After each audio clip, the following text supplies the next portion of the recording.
Welcome to triple K multi makers. Variety నీతి కథలు. కథలు పిల్లల మానసిక వికాసాన్ని, మెదడు చురుకుదనాన్ని పెంచుతాయి. సో రోజు నైట్ నిద్రపోయే ముందు ఖచ్చితంగా ఒక కథ పిల్లలకి వినిపించాలి. ఇవి ఆడియో సంబంధించిందే కాబట్టి జస్ట్ హోంవర్క్ రాసుకుంటూ వినండి, సరిపోతుంది. ఓకేనా? Let's start the story. Like చేయండి, షేర్ చేయండి, సబ్స్క్రైబ్ చేయండి. ఇతనే మన తెక్కల రాజు. చూస్తేనే తెలుస్తుంది కదా ఎంత తెక్కో. రాజు అంటేనే అంతో కొంత తెక్క ఉంటుంది. దానికి ఇంక అసలు ఈ తెక్కకి లెక్కే ఉండదు. కూర్చొనేవాడు, నుంచోనేవాడు, పని చేసుకునేవాడు, జనాలను పట్టుకుని పీల్చి పిప్పి చేసేస్తా ఉంటాడు. ఒక రంగా చెప్పాలంటే సైకో సాలెగాడు. కంప్లైంట్లు తీసుకోవటం, వాటిని విచారణ జరిపించడం, శిక్ష అన్న పేరుతోటి ఇంకా క్రూరమృగమైన సింహనయం. సింహానికి కనుక మనం రాజ్యం ఇచ్చి రాజుని చేస్తే ఎలాగుంటుందో సేమ్ అలాగే ఉంటుంది మనుషుల పరిస్థితి. ఈ రాజు ఇలాగుంటే జనాల పరిస్థితి ఏమైనా బాగుంటుందా? Problems, complaints. దానికి తోడు వీడికి చిరాకు, విసుగు. ప్రజలందరూ లైన్లో నుంచుని కంప్లైంట్ల మీద కంప్లైంట్లు ఇస్తూ ఉంటారనమాట. ఆ కంప్లైంట్ అన్నీ తీసుకుని విచారణ జరిపించి మంత్రితో అన్నీ చేయించి శిక్షలు వేస్తుంటాడు. ఆ శిక్షలు చాలా వెరైటీగా ఉంటాయి. జస్ట్ 100 కొరడా దెబ్బలు అంతే. విచారణ ఏమైనా తిన్నంగా చేస్తాడా?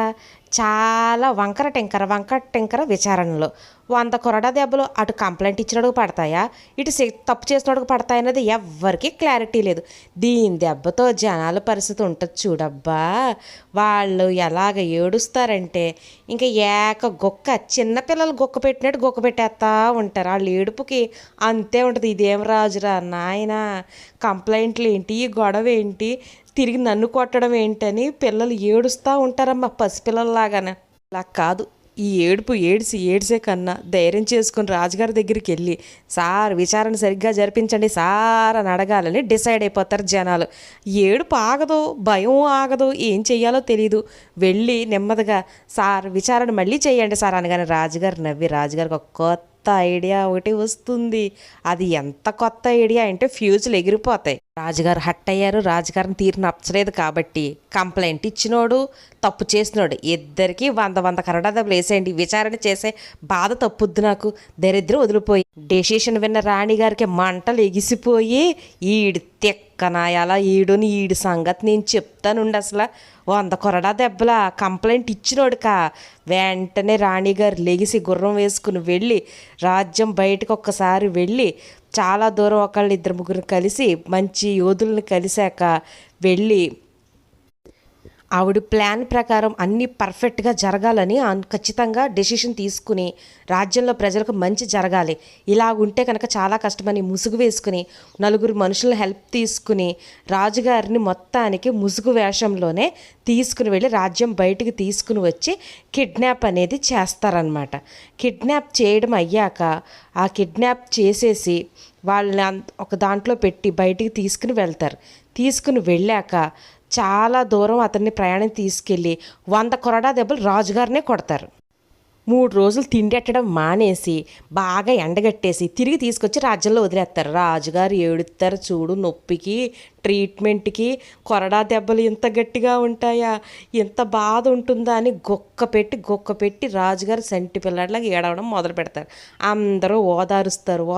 అయినా సరే ఆ బాధ పోదు. ఒక రంగా చెప్పాలంటే డిప్రెషన్లోకి వెళ్ళిపోతాడు అనమాట.